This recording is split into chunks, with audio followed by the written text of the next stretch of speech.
This week on Music Worth Buying, we're going to be hearing new music from the Waterboys, Where the Action Is. And the latest release from Jenny Lewis, On the Line.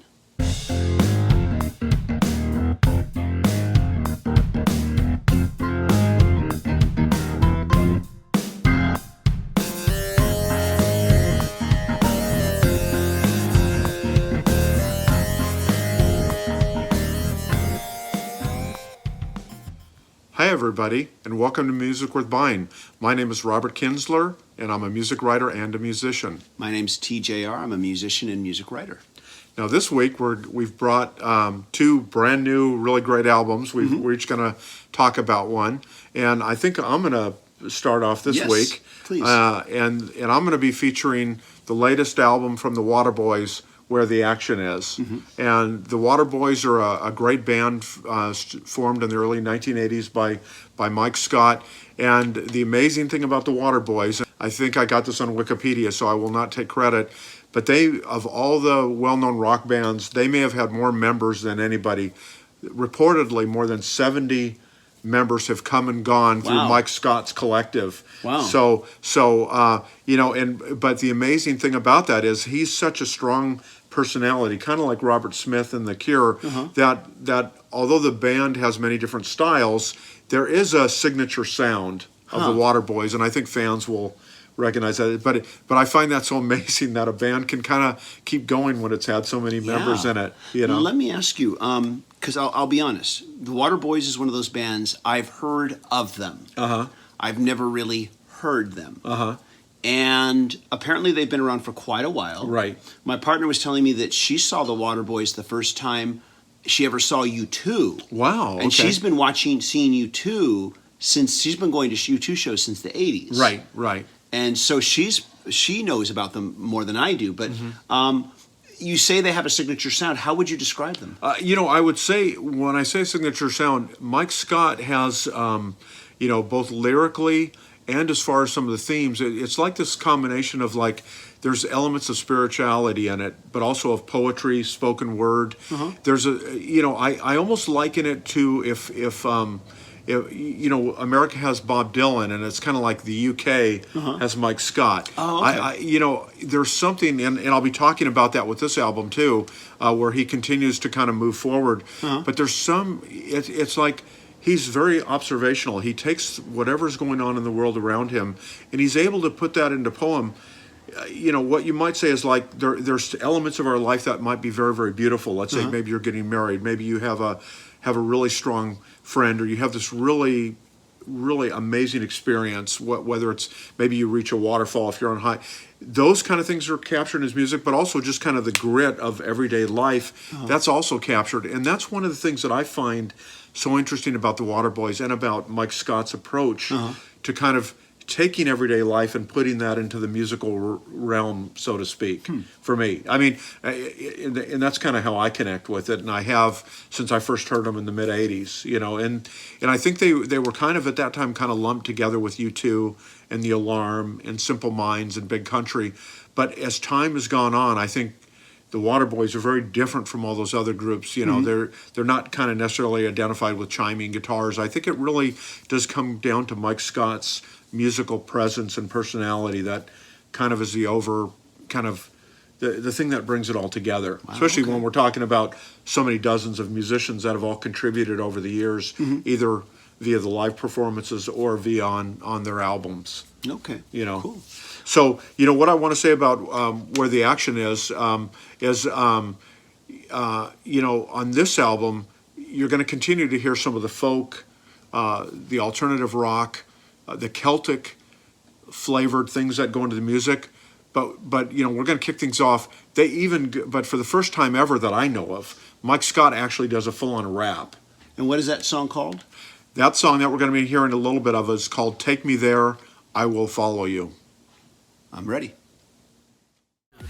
Which said nothing. Instead, a voice replied inside her head.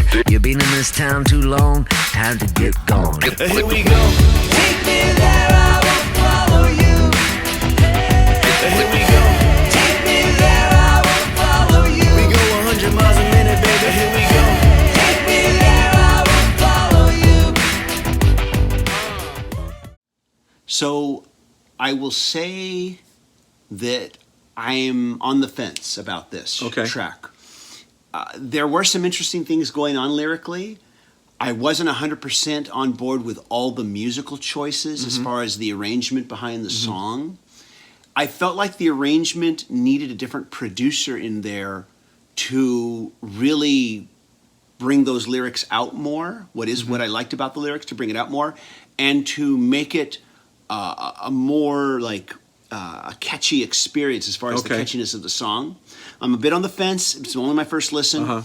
And like I said, I'm really unfamiliar with the Waterboys. And side note, during the break, Robert had me listen. You had me listen to their big '80s hit. Right. The Whole of the Moon, which is so off I could just get an idea. Yeah. And I thought it was unique, very different, of course. Yeah, very different than this song. And I wasn't familiar with that song either. Yeah. The Waterboys are, like I said, obviously they're better known in the UK and Ireland than they are in the United States. They had I'd say a period where they did get quite a bit of airplay, maybe from like '85 or so until maybe until the end of that decade. But they have been one of those under the radar artists. Like when they tour here, it's a big deal for fans and all that stuff. But the reason I wanted to say "Take Me There, I Will Follow You," play a little of that, is just because it's showing an artist that's continuing to move forward. Yeah. The next I'm song, all for that. Yeah, and the next song I'm going to play, it probably would connect more with people that are familiar with some of their previous work. But I do really like this album. I mean, what I would say is the new one, Where the Action Is, because he's not only doing, like I said, rap, he also takes a Robert Burns poem and sets that to music. Robert Burns was a famous poet who lived from 1759 until 1796, obviously one of the great literary masters of his time. And he's very influenced by poetry, by spirituality, by different forces, but he kind of brings those things together in unique ways. The Waterboys won't necessarily be for everybody, but for people, that are kind of are willing to give it a chance, I think, and listen to it a little bit. I think there's going to be something here that's of interest to them, and they're also going to love some of the music making as well. Let's talk a little bit about the CD, because it is a really nice package. It comes in a standard jewel case, but this is a great booklet. Some really neat pictures here. Lyrics are very easy to read and nicely illustrated, and you can see that really a nice package and a 14-page booklet in here that you're going to want to spend some time with, especially because his lyrics are so probing and so interesting. The next song, and maybe this one will catch your ear a little bit more, and it's a very beautiful song, and this is called, matter of fact, when I first heard this song, it almost brought me to tears. It's called In My Time on Earth. And let's check out a little bit of that one. Definitely. In my time on this earth, I will speak the secret. In my time on earth, I will tell what is true. In my time on earth, I will say what the heart knows. Okay, this time around, I'm behind every single musical choice but one. Arrangement-wise, musically, beautiful. Loved the tremendously uplifting chorus. Beautiful. Tremendously powerful lyrics. The only musical choice that I'm not behind is, had I been in the producer's chair, I would have said, sing it more, speak it less, is what I would have said. And I keep wanting to hear him sing these words. He's speaking a lot of it. But when he suddenly starts to, the moment he even begins to semi-sing it, I'm so much more into it. So, but that's just a personal thing. Yeah, that's a personal, yeah, exactly, yeah. But yeah, I mean, I will definitely say there's some very strong talent here. He's an extremely good lyricist. I don't know if it's for me, but there's definitely something there. Okay, well, no, hey, that's fair enough. So you've heard both our perspectives. What I would tell everyone is check out Where the Action Is, check out a little of the album, and see if it connects with you. I know exactly what you're talking about. When you take chances as a artist and you kind of are taking your own path, you're going to have people that love what you do and people that are more of detractors and stuff. And Yeah. and And there's nothing wrong with either camp. you know. Always take chances. Always Always challenge take- yourself. exactly, Or exactly. You'll never grow. Yeah. And So so. now, who did you bring in today? Yes, I have the latest release from Jenny Lewis. It's entitled On the Line. This is her 4th studio album. This particular album includes contributions from Beck, Ringo Starr, Ryan Adams, Don Was, Ben Montrench, Jason Faulkner, and Jim Keltner. And I'm sure Wow. you recognize a few of those Boy, names. when you say Jim Keltner, when Jason Faulkner, Beck, and obviously Ringo Starr, I'm a huge Ringo Yeah. fan. I mean, that's pretty cool. It's like, why don't I have this album yet? So I'm looking. So Yeah. tell me about it. Well, anyways, this is her, once again, her 4th album. And now I have to give a little bit of history. I first discovered her with her 2nd solo album, entitled Acid Tongue from 2008, which I thought was an outstanding album, and I just want to take the opportunity to kind of plug it right here. I also really enjoyed her collaborative album entitled We're Having Fun Now, Jenny and Johnny, which was a collaboration album that she did. And I saw that tour at Coachella, and Oh, okay. they were, and I never, unfortunately, got that album, but boy, they were great. I remember the concert. I stayed for their whole set. Great. cool. Yeah, I remember that. Yeah. Good. But for whatever reason, the album that preceded On the Line, entitled The Voyager, it didn't grab me. I was looking forward to hearing it, and for whatever reason, it didn't grab me, and I can't really remember why.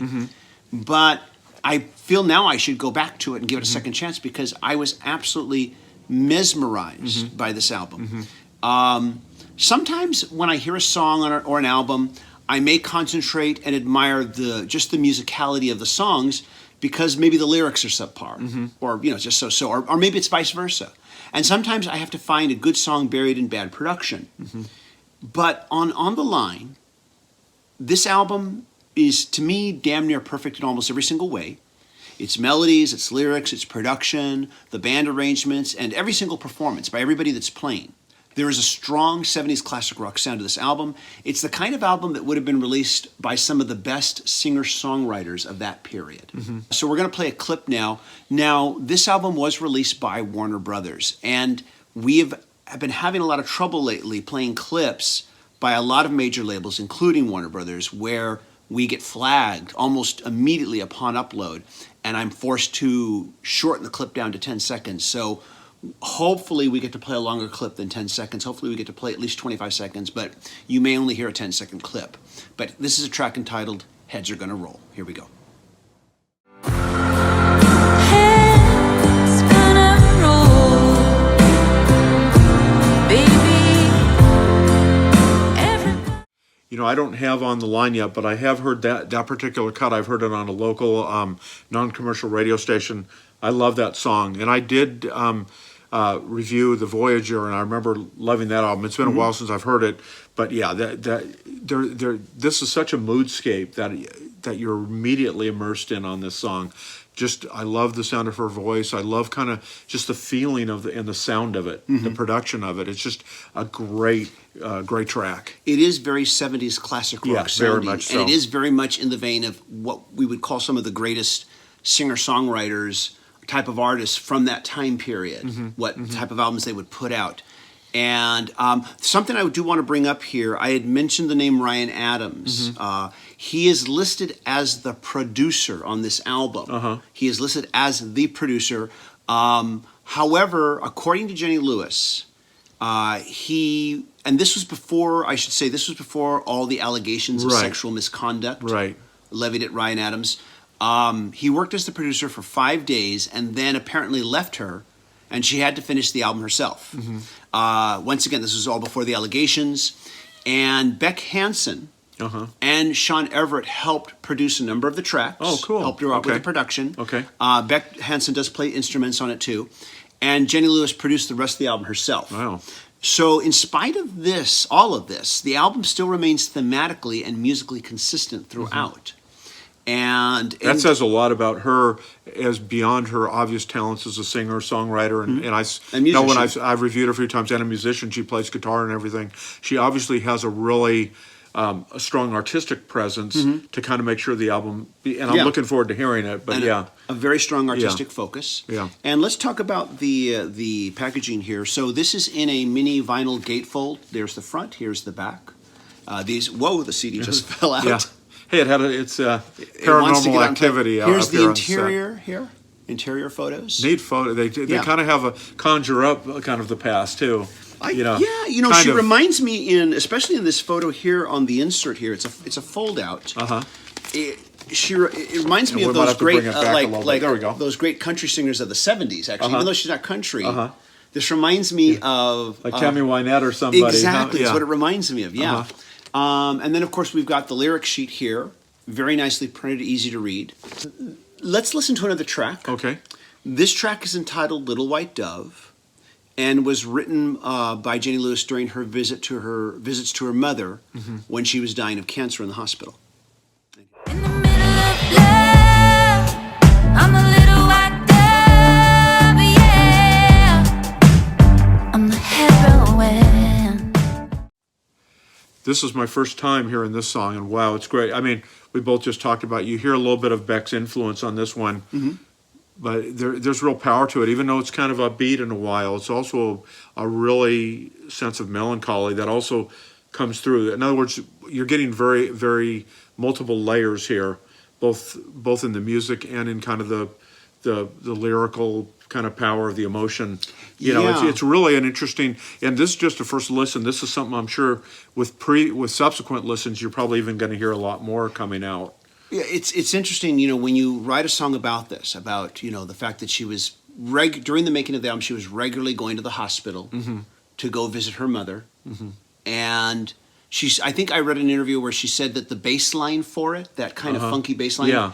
kind of came to her in her head like en route. Like either driving or like walking up taking the elevator to her room, but it kind of or maybe on the way back, that bass line kind of hit her in the head. She just heard it. And you wouldn't think that when you're writing a song about something you always expect it to be something slow and mournful, piano driven, not where it's going to have this kind of almost slow funk bass line and drums, syncopated drums.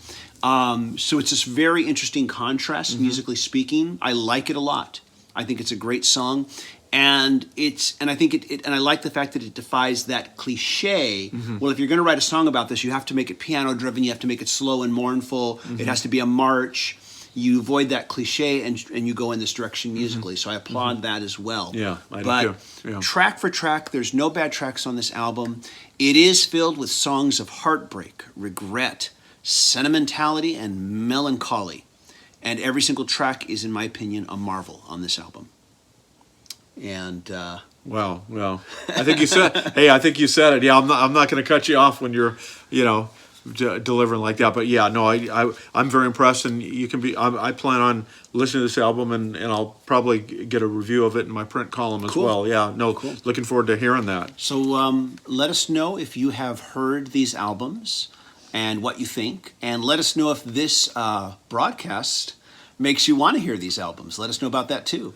And share your opinions. As always, if you like what we're doing and you want to show your support and want to help us make more of these types of videos, please click like. Click that notifications icon so you can know when we release new videos. And we want to give a big thank you to the Patreon supporters who go the extra mile in helping us make videos. If you want to become a Patreon supporter, there's more information in the description here on YouTube, and there'll be a link floating overhead either right now or sometime very soon. So once again, everybody, thank you so much for watching, and let us know what you've been checking out musically. Take care. Hey, see you later, everybody. Bye.